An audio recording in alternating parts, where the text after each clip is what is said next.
El día que la presentación más esperada de Northbridge Labs se tambaleó, Seattle amaneció como si la ciudad contuviera la respiración. La bahía brillaba fría, las nubes bajas aplastaban la luz, y en los pisos superiores del edificio de cristal, las luces de emergencia proyectaban reflejos sobre mesas llenas de tazas de café y pantallas que parpadeaban errores rojos. Brooke Hastings estaba de pie frente a la mesa de reuniones como si la sala entera fuera un tribunal. Impecable en su traje oscuro, los labios apretados, el peso de la audiencia sobre sus hombros. A sus espaldas, pantallas mostraban líneas de código marchando sin sentido para quienes las miraban por primera vez. Para ella, el fallo era más que una línea. Era la reputación de su compañía. Millones en juego y la promesa pública que había hecho semanas antes. Encontrarlo, dijo Brooke con la voz corta que reservaba para las crisis. No es una degradación, no es una caída del servidor, es un comportamiento. Por favor. Los ingenieros intercambiaron miradas. Habían corrido pruebas, revisado módulos, limpiado caches. Nada. Un error que aparecía de forma intermitente, una condición que en el momento más crítico provocaba que la función central se bloquease, la experiencia del usuario colapsara y el reloj de la prensa comenzara a marcar segundos de sospecha. En la jerga del equipo lo llamaron una race condition, pero ninguno de los nombres técnicos importaba cuando la cabeza de la compañía contemplaba el precipicio. Desde fuera, la escena tenía la pulcritud fría de una producción ejecutiva.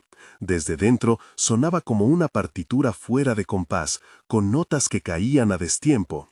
Fue en esa disonancia cuando apareció la figura que nadie hubiera esperado. Grant Marlowe empujó la puerta de servicio con una vieja llave que todavía le parecía demasiado grande para sus dedos. Traía el uniforme oscuro del conserje, el chaleco con el logo de la empresa y un carrito con toallas y un trapeador. Parecía un ruido doméstico en medio del sonido de tensiones corporativas. Su paso por el corredor era tan invisible como la luz que atraviesa los vidrios al amanecer. Había aprendido, en los años posteriores a lo que perdió, a volverse pequeño en los espacios que no eran su hogar. Pero esa noche no era la noche de ser invisible. Algo en la luz de las salas de servidores le llamó la atención. Un triángulo de luz azul donde no debía haberlo, un pulso irregular que no correspondía al zumbido uniforme de los sistemas. Grant se acercó como quien escucha una melodía desafinada y entiende que la mano correcta en un piano la puede devolver a su sitio. ¿Puedo ayudar con algo?, preguntó, más para no romper el silencio que por confianza. Se rió una carcajada breve, de incredulidad. ¿Sabes lo que pasa aquí, señorita Hastings?, dijo uno de los ingenieros, midiendo la extrañeza de la situación. Brooke lo miró. Había algo en su rostro que no pedía permiso, una calma que no era indiferencia sino práctica. Si lo sabe, hágalo, dijo ella. Grant no explicó cuánto tiempo había pasado desde que dejó la ingeniería. No dijo que hacía 5 años, exactamente 5, su vida había cambiado de una forma que había aprendido a no nombrar.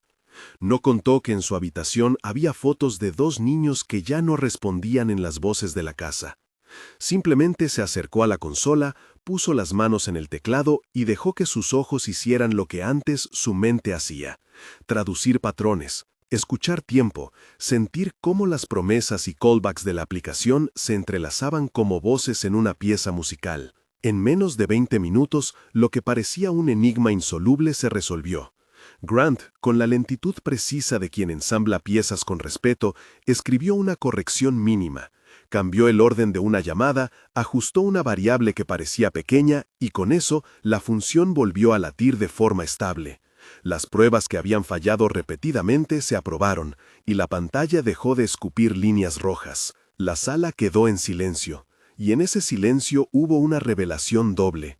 El bug estaba fuera y la mano que lo había resuelto era de quien nadie se hubiera imaginado. Un murmullo, una pregunta sin terminar flotó en el aire. ¿Quién era ese conserje que parecía traducir el código como si leyera un libro familiar? Brooke observó a Grant mientras guardaba su carrito. Hubo un segundo en que la distancia entre ellos, el directorio de la empresa, la diferencia de trajes, el ojo del mundo, se llenó de algo más íntimo, un reconocimiento de pérdida compartida, no explícito, pero presentido. Ella, que había aprendido a liderar a través de actos y decisiones, supo que aquella intervención no era casual. Había en la forma en que él reparó el sistema una paciencia y una precisión que recordaban a las manos que arreglan recuerdos rotos. «¿Cómo se llama?», preguntó finalmente. «Grant», respondió él. «Grant Marlowe». Hubo un murmullo. Alguien recordó haberlo visto antes en el edificio, una figura nocturna siempre presente. Otros trajeron la lógica fría. Un voluntario, un exempleado, el conserje con suerte. Brooke, por su parte, entendió con claridad una idea inmediata. Si un problema que su equipo no resolvía lo arreglaba un hombre que nadie miraba, entonces quizá ella no estaba mirando bien. Antes de que la discusión se tornara política, Brooke tomó la iniciativa. «¿Puedes quedarte un momento?», dijo. «Quiero hablar». Le ofreció un café en la cocina de la empresa y sin preámbulos un contrato provisional, una posición consultora, acceso restringido a repositorios críticos durante el tiempo del lanzamiento, una tarjeta con su nombre. No fue una invitación aduladora ni un gesto de caridad, fue una decisión ejecutiva tomada en la línea fina entre necesidad y curiosidad. Ella quería respuestas y, francamente, necesitaba a alguien que pudiera traducir esos silencios técnicos que ahora sonaban como música antigua. Grant aceptó con cautela. No porque necesitara la paga, había sobrevivido de formas distintas, sino porque vio en la oferta la posibilidad de volver a ser visto por otros. La oferta reabrió una puerta que él había cerrado hace años, una puerta con polvo y fotos, con la sombra de un coche vacío en una noche de lluvia. No dijo todo aquello, su voz fue baja, contenida. «Lo haré», dijo, «por ahora, para el lanzamiento». Ese «para ahora» llevaba implícito un mundo, el mundo de un hombre que no quería prometerlo todo, que aún contaba el tiempo en convivencias posibles, no aseguradas. Brooke lo respetó. No preguntó por su pasado, no lo incomodó con reflexiones que no servían de nada. Le dio espacio, una computadora y la llave de un despacho improvisado, un lugar que a partir de ese instante comenzó a llamar suyo, aunque al principio fuera solo por la taza sencilla que dejó en la esquina del escritorio. Un café después, y con la presión que volvía a tensar el lugar como una cuerda que nadie quería romper, Brooke miró a Grant y dijo lo que normalmente no decía a nadie. «Si lo haces bien, te quiero en el equipo, no por caridad, porque lo necesitamos». Grant asintió, y en ese asiente hubo un agradecimiento que no necesitaba palabras largas. Si esta historia te está atrapando y te gustan las historias de segundas oportunidades, suscríbete, hay más por venir. Los días que siguieron fueron una secuencia de pequeñas elecciones que, unidas, comenzaron a cambiar la textura de ambos mundos. Para Grant, la transformación fue una serie de gestos. Una cita en Nordstrom con Patricia, la personal shopper que parecía manejar aquella tienda como quien dirige una capilla de trajes.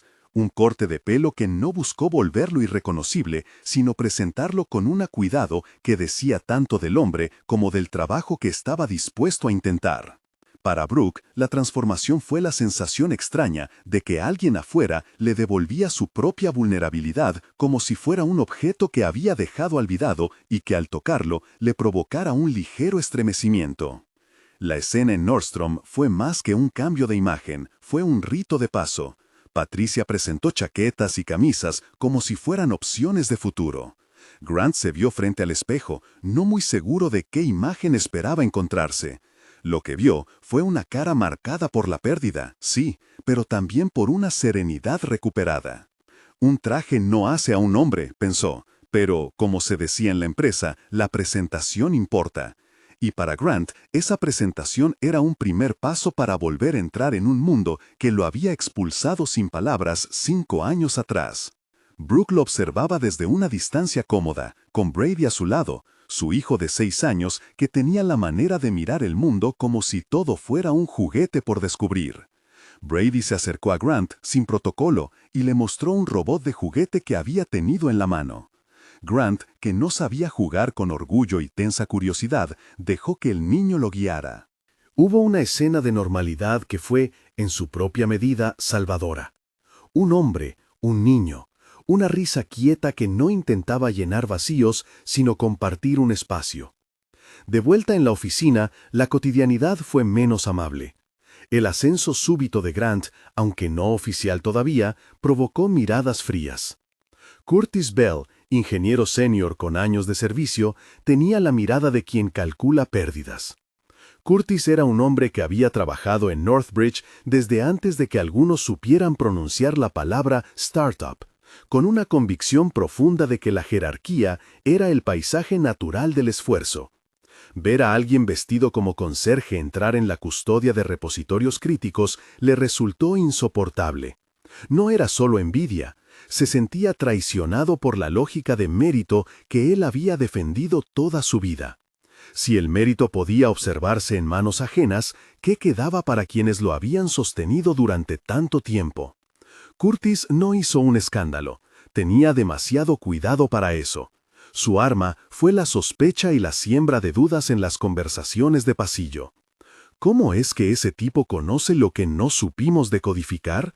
Comentaba a quien quisiera prestarle oído, dejando caer su resentimiento como migas pequeñas que con el tiempo podían formar un camino. Y el camino, si alguien lo seguía, llevaba a la idea de que la intervención de Grant era, en el mejor de los casos, un milagro aislado. En el peor, una anomalía que obligaba a revisar credenciales y antecedentes.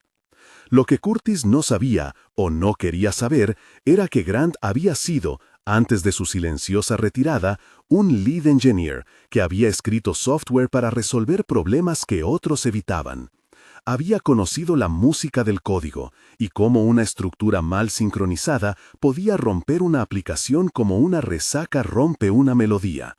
Durante años había dejado aquello en un cajón no por orgullo, sino por dolor. La pérdida de su esposa y de sus hijos lo había hecho comprender que volver a escribir líneas era a veces abrir cicatrices que no estaban listas para sanar. Sin embargo, la necesidad de ayudar a salvar algo que se parecía a una promesa colectiva, el lanzamiento que Brooke necesitaba, lo empujó a actuar. Amy Chen, una ingeniera joven y directa, fue una de las primeras en inclinarse hacia la colaboración. Ella vio en Grant lo que otros habían olvidado mirar, la habilidad y la humildad. Lo acompañó en los primeros días con un equilibrio que ayudó a amortiguar la tensión. Eran pruebas técnicas, pequeñas prácticas, charlas cortas para explicar arquitectura de módulos con metáforas que Grant apreciaba. Piensa en promesas como cartas que llegan en sobres. Si llegan fuera de orden, la fiesta se arruina. Grant sonrió. Era una definición que sabía traducir a acordes. La dinámica en la oficina comenzó a cambiar en fragmentos. Hubo gestos pequeños que construyen confianza. Grant enseñando a un junior a leer un log, Amy trayendo sopa fría en un día de agotamiento, Brady colándose una tarde para mostrar un dibujo que había hecho para el señor que arregla las computadoras. Brooke observaba todo con una mezcla de pragmatismo y sorpresa. Ser la CEO significaba que había aprendido a medir afectos y recursos con la misma mano, y sin embargo se encontró a veces mirando, y sin planearlo, las manos de Grant cuando trabajaba. Manos sucias de ella no sabía qué, manos que parecían recuperar memoria en el teclear. Aún así, la sombra de Curtis se alargaba. Empezaron a aparecer fallos menores en sistemas alternos, pruebas que fallaban en ambientes simulados, alertas de seguridad por accesos inusuales durante horas nocturnas. Nada que de inmediato revelara mala intención, pero suficientes para plantar la semilla. En la mesa de Brooke, las alertas se acumulaban como cartas. Algunas requerían respuesta inmediata, otras pedían vigilancia. La vulnerabilidad más insidiosa era aquella que parece casual y que, por tanto, pasa desapercibida hasta que el daño es visible. Grant, acostumbrado a ver la tecnología como una partitura de tiempos y silencios, sintió la incomodidad de una melodía que no terminaba de encajar. Una tarde revisó logs antiguas por costumbre más que por sospecha y notó algo curioso, una serie de timestamps que no coincidían del todo con la actividad registrada, pequeños desajustes, como notas ligeramente fuera del compás. No era suficiente para acusar a nadie, pero era un indicio que su oído había aprendido a no ignorar. Mientras el equipo trabajaba a contrarreloj, Brooke procuraba mantener el equilibrio público. Hubo entrevistas programadas para mantener la moral de los inversores y, en privado, llamadas que pugnaban por explicar la situación sin alarmar prensa ni mercado. A cada mensaje, su distancia con Grant parecía ensancharse en lo práctico y acercarse en lo humano. Él era la solución técnica y, a la vez, una presencia que removía la arquitectura emocional de la casa de Brooke. Ella no lo dijo en voz alta, pero había momentos en los que, al llegar a casa, donde había un hijo que necesitaba consuelo y una cama con el espacio de dos, percibía que la vida podía volver a aceptar compañía, no por reemplazo, sino por complemento. La noche antes de un lanzamiento de prueba, Brooke organizó una cena ligera en su casa. No era un gesto romántico, era una forma de agradecer a quienes habían salvado la jornada y de cuidar a su hijo. Brady se movía por la casa como un sol pequeño que reclama atención, entre preguntas sobre robots y por qué la gente se preocupa tanto por una pantalla. Grant llegó en silencio, con una bolsa pequeña donde había una tarta. No le gustaba llamar la atención. En la mesa, las conversaciones fueron sencillas. Anécdotas de oficina, silencios cómodos y la manera en que un niño pregunta cosas que los adultos suelen olvidar preguntar. En un momento, Brady se volvió hacia Grant y le dijo, con la seriedad de sus 6 años, ¿tú vas a venir a arreglar mi robot si se rompe? Grant le respondió con una sonrisa que no ocultaba la ternura. Si me lo pides, iré. Le puso la tetera con cuidado y por unos segundos la casa pareció un refugio donde la noche no tenía que estar llena de juicios ni archivos. Para Grant, ese respiro fue una confirmación de que lo que hacía importaba más que su miedo a volver a querer. Para Brooke, la presencia de Grant en la casa, tan distinta a la de cualquier otro empleado, inauguró la posibilidad de que una vida podía ser menos solitaria. Pero las tensiones laborales no dormían. Curtis se convirtió en un rumor persistente y, a su manera, en una presión que necesitaba dirigirse. Tenía amigos en el área de seguridad y comenzó a lanzar preguntas en voz baja sobre accesos, integridades de commits y procedimientos. Lo hizo con la elegancia de quien conoce el poder de las dudas. Si nadie lo contrarrestaba, las dudas germinarían. Fue entonces cuando Grant volvió a revisar por inercia aquellas marcas en los logs. Lugar tras lugar, timestamp tras timestamp, encontró un patrón. Una firma pequeña pero intencional. Alguien había creado una falsa ruta que, en momentos de alta concurrencia, provocaba que la función clave llamaba a un recurso inexistente, generando la caída. No era un accidente, era programación de la duda. Grant sintió por primera vez desde que dejó su anterior vida que tenía que hacer algo más que parches temporales. Había un actor. Tenía que descubrir quién, no por acusación inmediata, sino para proteger aquello que, lenta y confiadamente, comenzaba a reconstruirse. Esa noche, antes de irse a dormir, Grant salió a caminar hasta el muelle. El Puget Sound se extendía oscuro ante él y las luces de los barcos eran constelaciones prestadas. Se apoyó en la baranda y miró el agua, esa superficie que siempre había usado como espejo para mirar atrás sin tocar demasiado el pasado. Pensó en Heather, en la risa que alguna vez llenó la casa. Pensó en Evan y Liam, nombres que vivían en fotografías y en canciones mudas. Pensó en qué significaba volver a entrar en un mundo que lo veía ahora con curiosidad. La brisa fría le golpeó la cara, y por un instante la tristeza volvió con la fuerza de algo que no se olvida, sino que aprende a compartir el espacio con otros afectos. Regresó a su apartamento con la sensación de que la investigación debía comenzar en silencio, no para crear drama, sino para proteger la frágil nueva armonía. Guardó los apuntes en su cuaderno, un ritual que aún conservaba, y durmió con la ventana abierta, el sonido del agua como una partitura que no pedía respuestas inmediatas, solo atención a la cadencia. La mañana siguiente encontró a la oficina con más prisas. El lanzamiento de prueba era inminente y la tensión, como la correa de una guitarra, se tensaba hasta el punto justo donde cualquier nota desafinada sería evidente. Grant volvió a mirar el repositorio con la calma que le daba la costumbre. Sus ojos, entrenados para separar ruido de señal, encontraron otra cosa. Un archivo señuelo, un decoy, con una marca que no pertenecía al equipo. Era como encontrar un trozo de papel con una letra que no coincide con la caligrafía habitual en el diario de la empresa. Esa señal menor, en manos de otro, podría ser solo un accidente. Para Grant no lo era. Era una pista. Guardó la pista con cuidado. No hizo acusaciones. En su lugar, organizó una copia segura del repositorio y comenzó a preparar una trampa técnica sutil. Un archivo falso que, al ser accedido de forma maliciosa, dejaría una huella digital imposible de falsificar. Era un juego de paciencia y precisión. Lo hizo no para denunciar públicamente a alguien sin pruebas, sino para hallar la evidencia que la empresa necesitaba para proteger lo que estaba en juego. Mientras tanto, Curtis empezó a hablar con más intensidad, convencido de que su narrativa de injusticia merecía autoridad. Sus palabras se mezclaban con otras conversaciones en los pasillos. Su influencia no era enorme, pero sí suficiente para alentar las dudas. Algunos empezaron a mirar a Grant con una curiosidad más severa.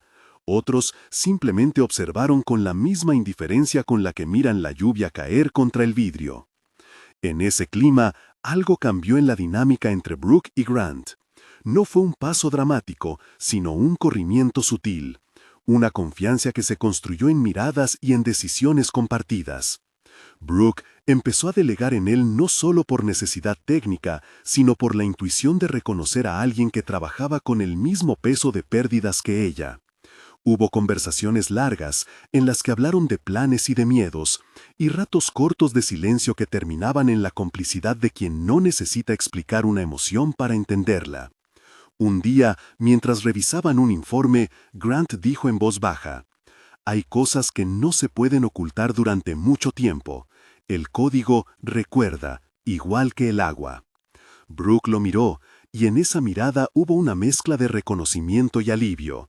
No eran las mismas heridas, pero ambas tenían la sensación de un tiempo que no volverá y una posibilidad que empieza.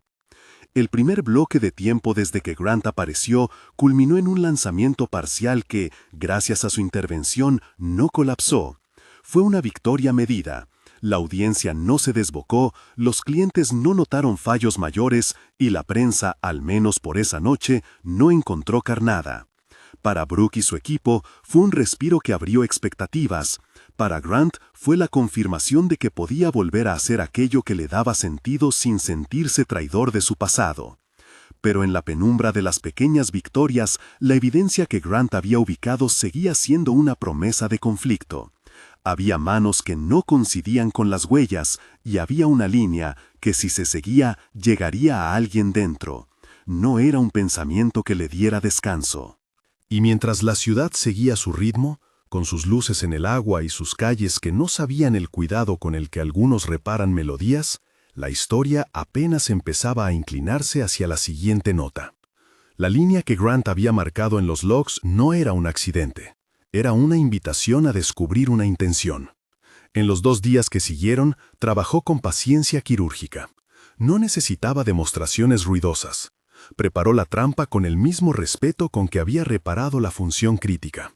Un archivo señuelo que imitaba un módulo legítimo, con una huella digital discreta incrustada en sus metadatos. Si alguien accedía a él desde fuera de procedimientos, la traza sería inequívoca. Un rastro que lo llevaría desde la sesión hasta la persona que había abierto la puerta. No lo dijo en voz alta. Conectó el señuelo en un entorno controlado y dejó que el sistema hiciera su trabajo. Mientras tanto, continuó su rutina. Un café por la mañana, explicar con metáforas los flujos a un par de juniors, revisar líneas con Amy, volver a casa por las tardes para poner un cuento a Brady antes de dormir. Esa alternancia entre la intensidad técnica y la calidez doméstica fue su ancla. El lunes, a la hora en que la luz de la mañana se pegaba a los cristales como una lámina fina, el sistema levantó una bandera. El archivo señuelo había sido accedido desde una estación de trabajo interna fuera de horarios.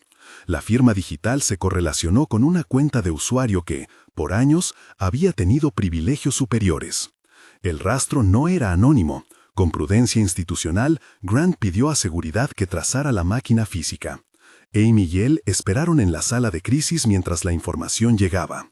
La puerta del despacho de Curtis quedó entreabierta cuando el agente de seguridad apareció con la imagen del alimento malicioso en la pantalla de su tablet.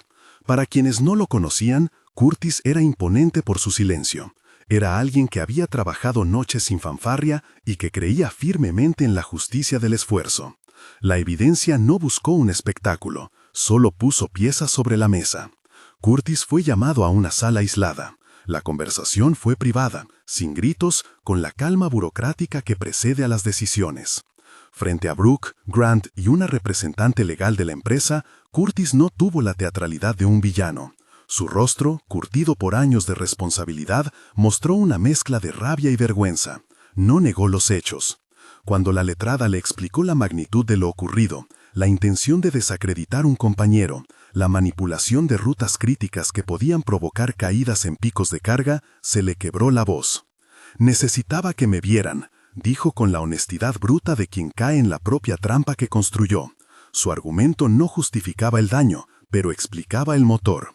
Años de trabajo en la sombra, premios que nunca llegaron, la sensación de invisibilidad que, en ese momento, se volvió intolerable. Brooke lo miró con la misma firmeza con la que había hablado ante la mesa de directores meses atrás.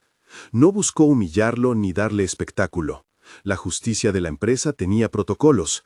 Era necesario cerrar el agujero, proteger a los usuarios y preservar la integridad del equipo. Curtis fue desvinculado. Hubo promesas de revisar el caso con la severidad que requería, y la posibilidad de acciones legales quedó en la mesa como un instrumento, no como un deseo de venganza. Curtis se retiró con la dignidad que uno decide conservar cuando reconoce su error. No hubo enfrentamiento público.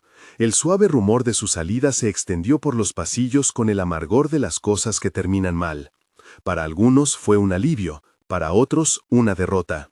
Para Grant no fue triunfo. Había una sensación de vértigo. Había detenido un sabotaje, sí, pero la evidencia de la herida que tenía la empresa era más profunda que la trama de un solo resentimiento. Había algo en la atmósfera que pedía curación y transparencia. En esos días, la presencia de Diana se hizo más palpable. No era que fuera nueva en la ciudad, siempre había habido siluetas familiares que vienen y van en el mapa íntimo. Era su deseo de hablar, de poner en palabras un dolor que había crecido al no ser nombrado. Se presentó en la recepción una mañana como quien llega con algo que ha meditado, una mujer que había tomado la geografía del duelo como parte de su identidad. Heather había sido su hermana, y los nombres de Evan y Liam eran para ella fragmentos de un escenario que aún no comprendía del todo. Diana no entró al despacho, pidió ver a Grant en un banco de la plaza frente al edificio. La primera vez, su voz fue filo de invierno, acusatoria, cansada, con la corteza de quien ha mantenido el rencor tanto tiempo que ya no recuerda por qué empezó a cultivarlo. «Te fuiste», dijo sin rodeos, y en la crudeza de la frase hubo años comprimidos. «Te fuiste y nos dejaste las preguntas». Grant la escuchó sin interrupciones. No se defendió con eslóganes ni con la justificación simplista de que el dolor obliga a actuar de formas distintas. Habló con la claridad honesta que había aprendido en la soledad. Contó su noche en la que, después del accidente, decidió que fingir normalidad sería insoportable. Que se marchó para no ser un recuerdo ambulante, que no se trató de cobardía sino de supervivencia. «No supe cómo quedarme sin romperme», dijo. «No supe cómo ser lo que esperaba y a la vez vivir con lo que perdía». Diana no lo interrumpió. Miró sus manos, esas manos que habían apretado un trapeador y que ahora caían con la naturalidad de quien busca un asidero. «No vine a castigar», afirmó después, y la frase sorprendió por su suavidad. «Vine a entender». Fue el inicio de una conversación difícil, entre dientes apretados y suspiros que liberaban un poco de peso. Diana explicó su rabia, la sensación de abandono, la sospecha de que la muerte los había dejado en un mapa incompleto, de que las respuestas nunca llegaron. Grant habló de la culpa que lo había acompañado, de la noche en que decidió que desaparecer era menos doloroso que la demanda constante de mirar fotos que le dolían. No hubo absoluciones fáciles, pero sí una honestidad compartida que abrió una puerta. Diana empezó a ver que los motivos de Grant no eran vanidad ni cálculo, sino heridas y errores humanos. En un gesto que no borró años, dejó caer el arma de la amenaza, la posibilidad de denunciar la deserción por vías legales o públicas, y la cambió por una pregunta. ¿Puedes perdonar que te haya odiado por tanto tiempo? Grant tardó en responder. Finalmente dijo, puedo aceptar que me odiaras, no puedo pedirte que lo olvides, solo puedo pedirte que me permitas explicar. La tregua no fue instantánea. Hubo visitas a lugares que ambos conocían en fragmentos, una cafetería pequeña en la que Heather solía desayunar, la floristería donde compraban ramos para los aniversarios. Fue en Pike Place, entre el caos coreográfico de vendedores de pescado y turistas, donde la conversación tomó la piel que necesitaba.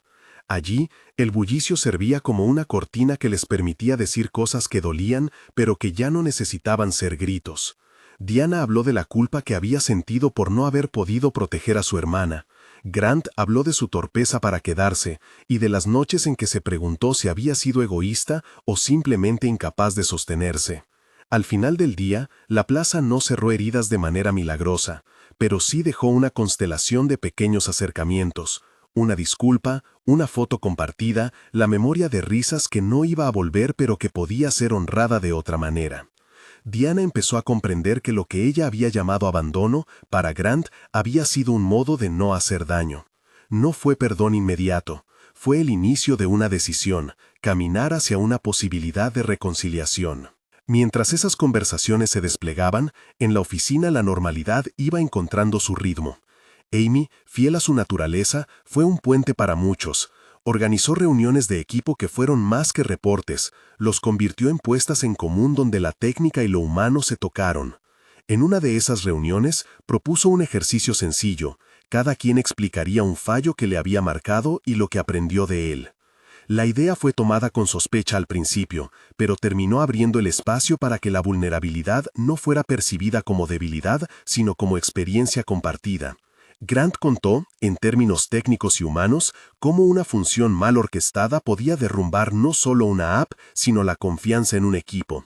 Hablar de código y de pérdidas en la misma frase dejó a algunos con la guardia baja y al mismo tiempo con una curiosa sensación de alivio. En los rincones más íntimos de esa nueva cotidianidad, la relación entre Brooke y Grant se fue haciendo menos elocuente y más práctica. Hubo un martes en que Brooke, rendida después de una ronda de reuniones con inversionistas, se apoyó en el marco de la cocina como quien necesita que alguien le devuelva el aliento. Brady llegó con un dibujo de un robot y lo entregó a Grant con la ceremonialidad que un niño otorga a regalos sagrados. Grant, sin grandes palabras, se arrodilló y le explicó al niño con la paciencia de un maestro de escuela cómo funcionaban las ruedas del robot. Entre utensilios y una taza que se rompió sin dramatismo, hubo una escena que valía más que muchas promesas.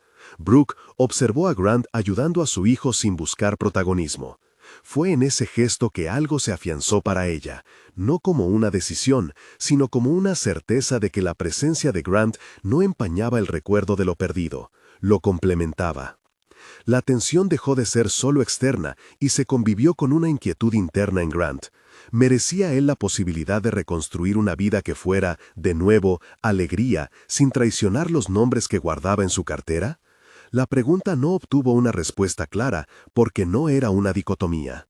En el silencio de sus noches, frente a la ventana que daba al río, la respuesta llegó en fragmentos. La idea de honrar a quienes no estaban mediante la entrega a quienes sí demandaban cuidado. No era una sustitución, era una reconstrucción con memoria.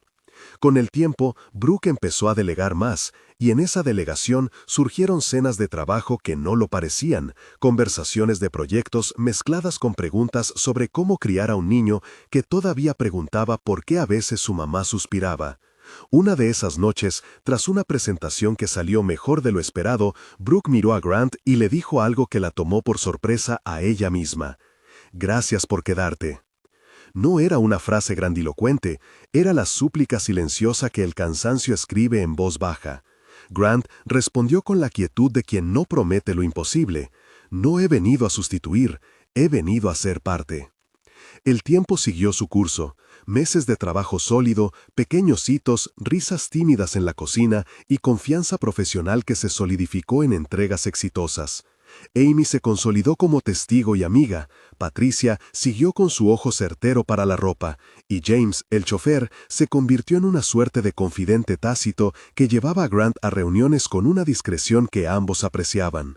La empresa volvió a respirar y la vida de los protagonistas se fue llenando de rutinas que, aunque sencillas, tenían la virtud de ser compartidas. Cuando la necesidad de celebrar una victoria del equipo llegó, Brooke organizó una salida formal, cena en un restaurante que miraba la bahía. Entre vinos y conversaciones suaves, hubo un tiempo en que las miradas se abrieron sin coacciones. Brady, que había sido invitado, jugó bajo la mesa y de vez en cuando asomaba la cabeza para entregar a Grant un trozo de pan o una sonrisa que parecían, en su inocencia, bendiciones. Esa noche, después de los postres y de un pequeño discurso de Brooke que agradecía a quienes habían salvado una presentación que pudo haber sido derrota, Grant la acompañó afuera. La brisa marina les recibió con la promesa de la ciudad iluminada. Fuera, en la penumbra, él tomó su mano con la lentitud de quien mide cada gesto. «No sé si soy bueno en promesas», dijo, y en la voz se sintió el temblor de la responsabilidad. «Pero sé que no quiero fingir. Si algún día me permites estar, estaré». Brooke lo miró.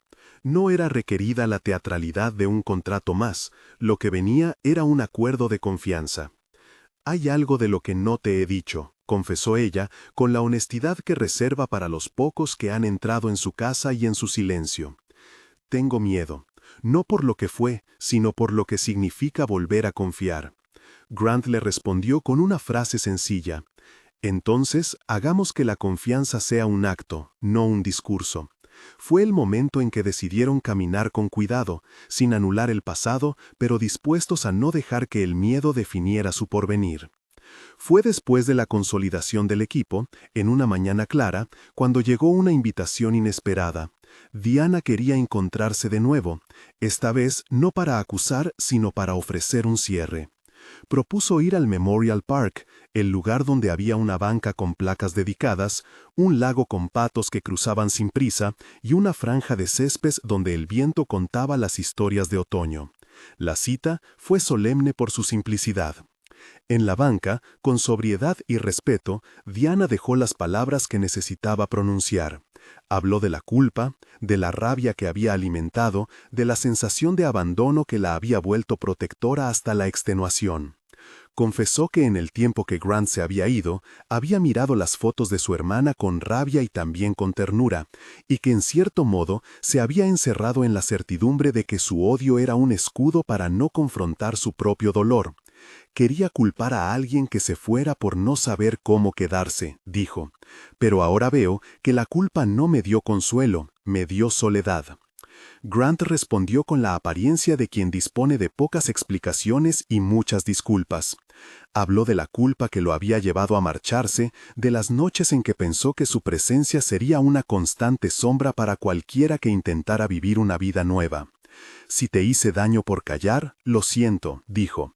«No vine a huir para dejar un agujero, vine a no hacer que la memoria fuese una cárcel para los que quedaban». Diana no puso condiciones teatrales. Tiró al suelo una carta que había guardado durante años, una misiva que había escrito a Heather y que nunca envió. La dejó allí como si soltar ese papel al aire fuera soltar una carga. «Podemos seguir siendo familia sin estar en la misma casa», expresó con voz templada. «Y si hay algo que puedo hacer por sus hijos, si es que puedo llamarlos así algún día, lo haré». El perdón no llegó como un decreto. Fue una decisión de bajar las armas y sostener la posibilidad de construir algo nuevo. Diana abrazó a Grant con la familiaridad de quien entiende que el dolor compartido suaviza la línea del juicio. Fue un gesto pequeño, humano, que permitió que los nombres de Evan y Liam dejaran de ser un territorio exclusivo de la memoria y se convirtieran en parte de una conversación que miraba hacia adelante.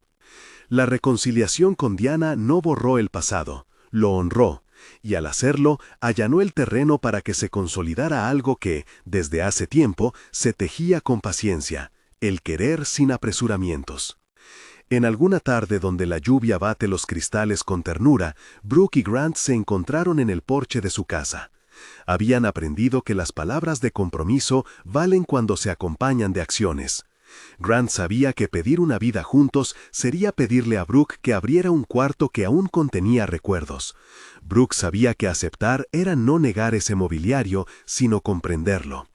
La propuesta fue íntima. No hubo anillos que brillaran demasiado ni público expectante. Hubo una marejada de sinceridad entre dos personas que se habían encontrado en el borde de sus pérdidas. Grant no hizo promesas grandilocuentes, habló de compañía, de paciencia y de la forma en que quería aprender a ser padre para Brady y compañero para Brooke. «No puedo garantizar que no sentiré el peso de lo que perdí», dijo, «pero puedo prometer que cada día elegiré estar aquí, si me dejas». Brooke aceptó, no como quien firma un documento sin leer, sino como quien decide que la vida conlleva riesgos y que la alegría no es menos legítima por haber conocido el dolor. Brady, que por casualidad escuchó la conversación desde la escalera, bajó corriendo y abrazó a los dos como si clavara con su ternura el sello de esa decisión. La boda fue sencilla, una ceremonia íntima rodeada por un parque pequeño y familia cercana. Brady fue el portador de los anillos. Amy y Patricia estuvieron entre los invitados, junto con James y un grupo pequeño del equipo de la empresa. Diana asistió con una sonrisa que no era forzada, sino deliberada. Curtis no formó parte del evento, pero la ausencia no empañó la celebración. Hubo música ligera de piano, las manos de Brooke y Grant unidas y una promesa dicha en voz bajita que sonó como declaración seria, la intención de construir una familia que integrara memoria y presente. La vida de casados no fue una secuencia perfecta de postales. Hubo días de incertidumbre, discusiones prácticas sobre horarios y noches en que las dudas emergían como corrientes frías. Hubo noches en que Grant despertaba con la sensación de que aún llevaba el traje de conserje en la piel y Carol, la vecina, llamaba por algo trivial. Pero la decisión compartida les dio una plataforma para resolver las pequeñas grietas, con conversaciones que devolvían sentido a los impulsos de huida. El tiempo, que en la historia de ambos había sido un agente que hería y a la vez curaba, jugó su papel con paciencia. Meses después de la boda, en una tarde de primavera, Brooke regresó a casa con una reserva de calma. Se sentó con Grant en la cocina y con tono que oscilaba entre la sorpresa y la timidez, le dijo que estaban esperando. No dijo embarazo con exceso, dijo que la vida había optado por regalarles una posibilidad, y ambos, con la mezcla de miedo y asombro que acompaña a la esperanza, se permitieron celebrar. La noticia transformó pequeños detalles cotidianos en rituales nuevos. Las noches se poblaron de conversaciones sobre nombres, sobre valores que querían transmitir, sobre la forma en que el pasado sería recordado sin convertir a los nuevos en réplicas. En esos diálogos se escuchó la decisión de honrar a los que ya no estaban con la creación de algo que sería vivido, no solo recordado. La elección de nombres fue un proceso lento y sentido. No se trató de borrar, se trató de nombrar con sentido. Cuando Brooke dijo que quería que, si eran gemelos, uno llevara el nombre de Evan y el otro el de Liam, Grant no dudó. Fue el gesto simbólico que cerró un círculo, nombrar en vida para que la memoria no fuera una condena sino un legado. Evan y Liam, nombres que en su infancia habían sido fotografías en una cartera, ahora serían nombres en una lista de hospital, de cunas y de canciones. Diana, al enterarse, acudió con lágrimas en los ojos. Las palabras de gratitud que pronunció no se parecían a un mantra forzado, sino a la sinceridad de quien había recuperado la alegría. El embarazo avanzó con precaución y cuidado. Hubo consultas médicas, noches de náuseas y la elección de una habitación que quedaría lista para dos.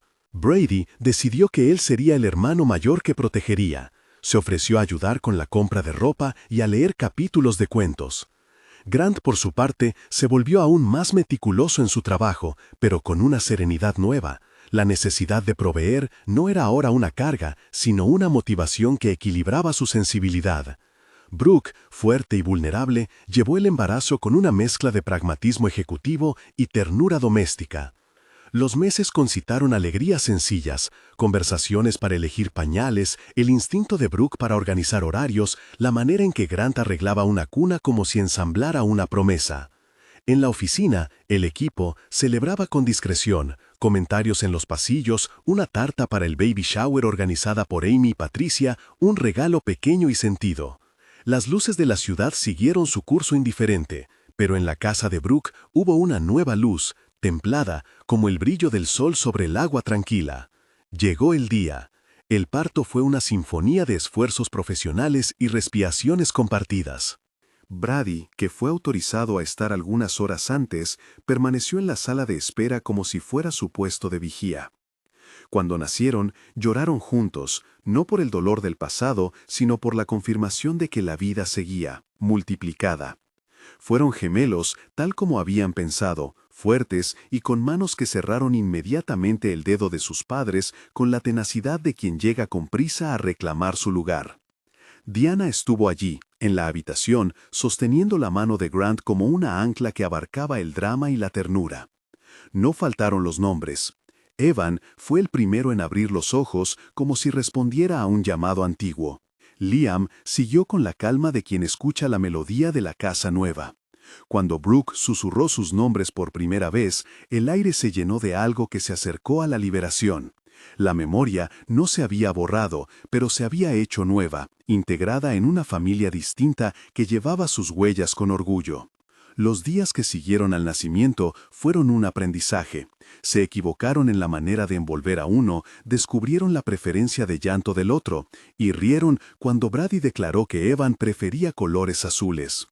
Grant aprendió a cambiar pañales con una destreza que pareció incongruente con su pasado silencioso. En sus manos había una ternura que era la traducción de su dolor en cuidado. Brooke, fortalecida, decidió tomarse un tiempo de baja parental para aprender a ser madre otra vez, con la ayuda de la familia extendida que había reconstruido. En esos días hubo cartas y llamadas de personas que habían sentido la historia de la empresa como algo cercano. Hubo notas de clientes que agradecían el servicio que había sido salvado de la caída. Pero lo más importante fue la intimidad, las pequeñas costumbres que consolidan una casa. Canciones de cuna que Grant tarareaba con la seguridad de quien ha aprendido a recordar sin que la memoria lo persiga.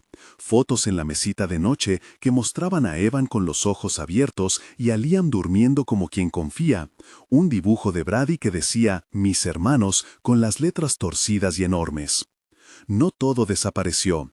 Hubo fechas difíciles, aniversarios en los que el silencio pedía reverencia y se les concedía con la sensibilidad de quien sabe que la memoria no compite con la alegría. Diana continuó siendo parte de la vida, a veces en visitas, otras en conversaciones que repasaban anécdotas de Heather, reconstruyendo una historia familiar que ahora incluía a nuevos integrantes. Curtis, por su parte, desapareció de los pasillos de la empresa. No hubo gestos de venganza. La acción que terminó su capítulo fue la consecuencia de una decisión que lo llevó a enfrentar sus deseos y sus defectos. Algunos en el equipo mantuvieron la puerta abierta para el arrepentimiento, otros prefirieron la distancia. La empresa, como organismo vivo, siguió adelante. La historia, en su forma completa, no fue un cuento de hadas sin fisuras. Fue la demostración de que los hilos rotos pueden ser tejidos de nuevo con paciencia, sin borrar las marcas de las manos que una vez dañaron. Para Brooke, Grant y Diana, el proceso fue una lección de compasión que no simplificó el dolor, sino que lo integró. Y en la sala de la casa, una tarde en la que la lluvia repicaba sobre el cristal, Brooke miró a Grant sosteniendo a Evan y Liam y supo que el mundo era, a la vez, frágil y generoso. El título de aquella historia, el que la prensa alguna vez habría convertido en anécdota, dejó de tener el filo de la contraposición simple. La millonaria que lo trató como nadie había encontrado en el conserje viudo, a un traductor que, además de arreglar código, le enseñó a descifrar el lenguaje del dolor en otro humano. Él, que había sido invisible durante años, aprendió que la invisibilidad se puede trocar por la elección de estar presente. Y el edificio de cristal en el que un bug casi destruyó una promesa se convirtió en un lugar donde el trabajo y la vida se encontraron con más humanidad. Al final, en una tarde de luz dorada que se filtraba por las hojas de los árboles, Brooke y Grant caminaron junto a Brady y los dos bebés en un cochecito doble. Cruzaron la plaza donde todo había empezado a resolverse y al mirar el agua del Puget Sound, Grant pensó en la metáfora que siempre lo acompañó. El agua recuerda, pero no repite las mismas ondas. Se puede ver el reflejo sin quedarse atrapado en él. Si esta historia te hizo pensar en la fuerza de la compasión y las segundas oportunidades, cuéntame en los comentarios a quién crees que le cambió más la vida. ¿A ella por abrirse, a él por volver o al equipo por aprender a mirar distinto? No olvides darle like y suscribirte para más relatos que exploran cómo el perdón y la empatía pueden reconstruir lo que parecía irremediable.